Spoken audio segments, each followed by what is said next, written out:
Professor doctor Vivek Gupta, cardiologist, Delhi Apollo hospital. तारीख है 1 जून, Sunday. जून शुरू हो गया, गर्मियाँ बहुत तेज़ी से है। मैं लखनऊ में हूँ और एक पेशेंट के बारे में थोड़ा चर्चा करना चाहता हूँ, जिनको मैंने स्टेंट लगाए थे 2017 में।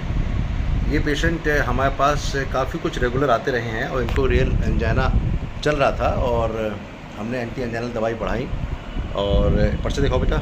तो मैं बताना चाहता हूँ कि 2017 से हो गए इनके 5 और 3 8 साल, और 8 साल में इन्होंने फिर चेक एंजियोग्राफी लखनऊ में कराई, क्योंकि इनको कुछ लगता था कि सम एंजाइना इज देयर।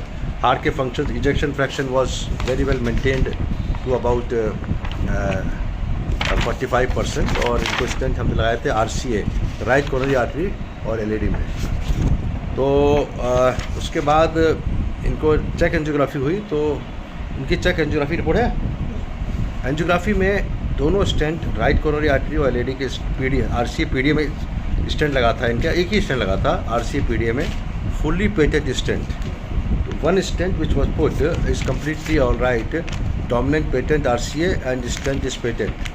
ये इन्होंने एंजियोग्राफी लखनऊ में कराई।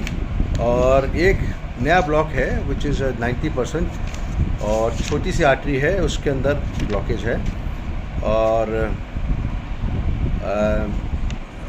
ये स्टेंट बिल्कुल ठीक है, उस पर लिखा हुआ है। तो बताना चाहते हैं कि कोई और ब्लॉकेज नहीं आया। एक ब्रांच में ब्लॉकेज है, जो कि बहुत बड़ी ब्रांच नहीं है। तो अगर बहुत ज़्यादा ब्लॉकेज 90% हो, लेकिन अगर आर्टरी ज़्यादा बड़ी नहीं है, तो भी उसको दवा पे रखते हैं, वो स्टेंट लगाने की जरूरत नहीं है। तो he is on medical treatment. बताना चाहता हूँ कि ऐसे पेशेंट जो रेगुलर दवाई खा रहे हैं, उसमें स्टैटिन्स होती है, एंटीप्लेटलेट मेडिसिन होती हैं, there are some medicines which help in prevention of atherosclerosis. तो उनमें रिकरेंस होने की संभावना भी कम होती है, और उनमें न्यू ब्लॉकेज आने की संभावना भी कम होती है। I want to repeat in English, this patient who had angioplasty done in right coronary artery in 2017 in Apollo Hospital. I work in Apollo Hospital, Delhi, and he's from Lucknow. So when I come to Lucknow, I see him regularly in the OPD. He is very regular, but not that regular, but he's coming almost every 3 months. Every 3 months for the last 8 years. 8 years have passed, and 538, 2017, 2025. So he did angiography in Lucknow, and we found that the stent was completely patent. After 8 years, the stent is completely patent.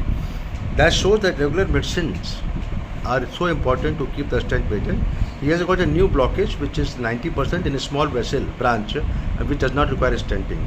He is on optimized medical treatment and he is doing very well. Thank you very much, Dr. Gupta from Apollo, on 1st June 2025, and telling about the importance of regular checkup after angioplasty. Regular checkup. Thank you.